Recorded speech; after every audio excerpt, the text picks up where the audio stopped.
Patty, I guess we got to start off with facing DJ this weekend. What do you think about that hitting coach on the other side?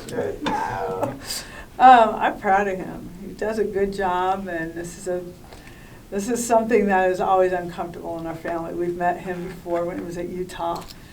So there's a little banter back and forth, not between me, but between the brothers, because they both do the same job. But it's kind of more of a celebration, honestly, that I just remember when these guys were little, and I was like, I'm doing a horrible job being a mom, being a coach, I'm not taking care of them. I never in a million years thought that they would end up being maybe coaches, but not softball coaches. And the fact that they're both doing it is just, to me, it's like a celebration of wow. So for them, it's something different, but for me, this is really fun and exciting. Got a chance to talk to him today, and he said he might have to chirp you a little bit when you're in the third base box. All I have to do is go, DJ, and he'll stop. Funny, that's exactly what he said. Did he really? He said, DJ, stop, was the exact words. Oh, good. Yes, he knows. I'll go down the line if he's bothering me. I'll stay away. But I just got to stay focused. He's the guy that will unfocus me. He does that. He knows how.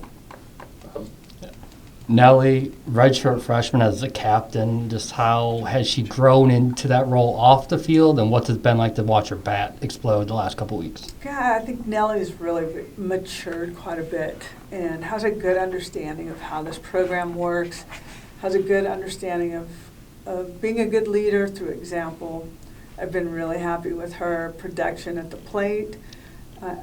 She's out there right now. She's late coming in because she wants more ground balls. And that's really a true example of the professionalism that she takes in what she does. Jesse in the chat. Patty, I know you didn't have Sam in that pitching staff last weekend, but a couple days since that series, what did you learn about this pitching staff and maybe managing them, or how they, just overall, what did you learn about that staff?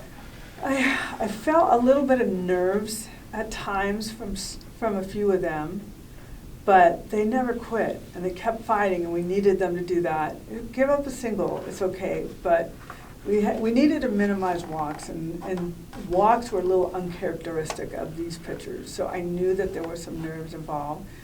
But there were some bright, shining moments for them, and I think Audrey Lowry just came in at the right time when both teams were like on their last breath, and she was on her first, and she just handled it like a champ, like a veteran. And I think we had to go through that experience to know what this could feel like, and just trust that our hitters will score runs for you, our defense will make plays, but just keep fighting, and they did that. Well, along those lines, you go to Arkansas this coming weekend, a team that, they go for 20 runs on Sunday. We've seen them have, offensive explosions. What's going to be important for them going up against, Arkansas lineup like this? I think no free bases. Just keep, let them put the ball in play and let us try to make the plays. Keep the ball in the yard. They swing it. They swing well, very well. Top to bottom, they've got speed, so they're another tough top 10 opponent that we're going to have to go up against. I think South Carolina was a great starting point for us to learn how to do this maybe and manage this a little bit better. But I think they're going to be ready. We've got to keep the ball in play, allow us to make the plays, no walks. I don't care about strikeouts, just keep the ball in a place where we can make a play for you. Super quick follow-up. Just where is Sam? I know you mentioned she was going to go through practices and stuff this week. Just where is she at? She threw today and was frustrated because she wanted more, and we shut her down. You'll see her on the mound tomorrow in some way, and I think that should be enough to have her ready to go over the weekend. Sure. Speaking of tomorrow, as you have a new group, any more difficult to go from conference series to midweek and then back to mentally, or is it just kind of everything's so new, they just go boom, boom, boom through everything? With this group, I guess we're going to find out, because this was the first, that was a draining weekend we just went through.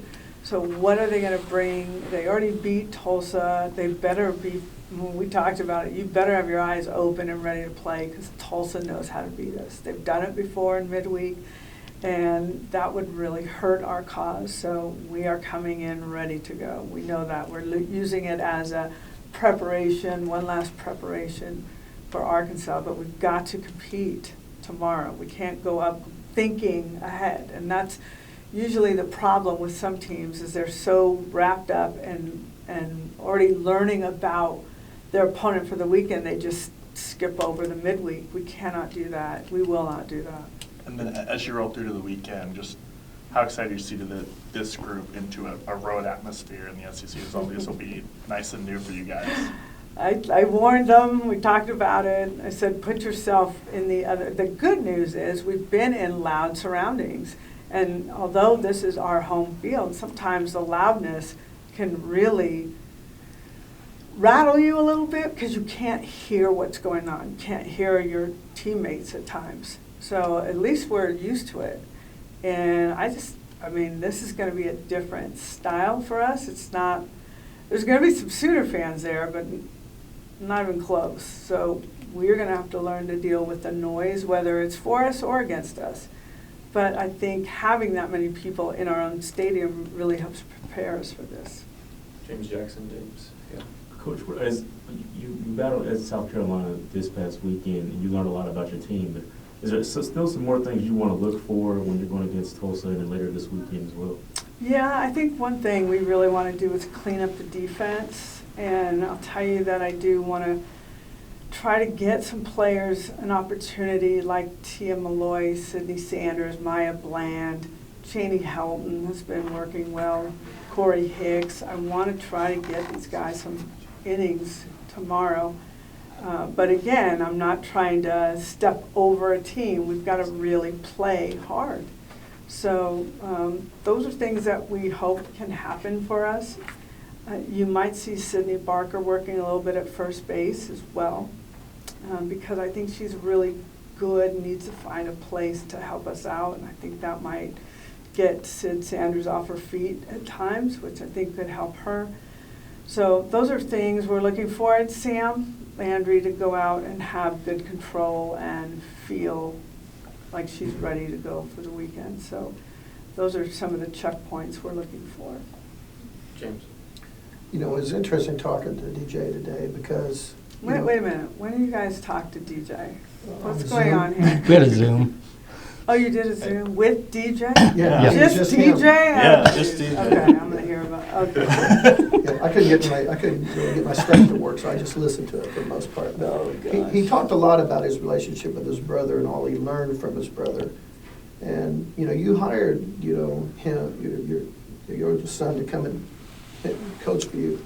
Did you have a philosophy on hitting that was set in stone and that DJ just took off and made it better, or because they talked a little bit about this, this Gasso way of hitting. All right, so what does that mean and everything? DJ.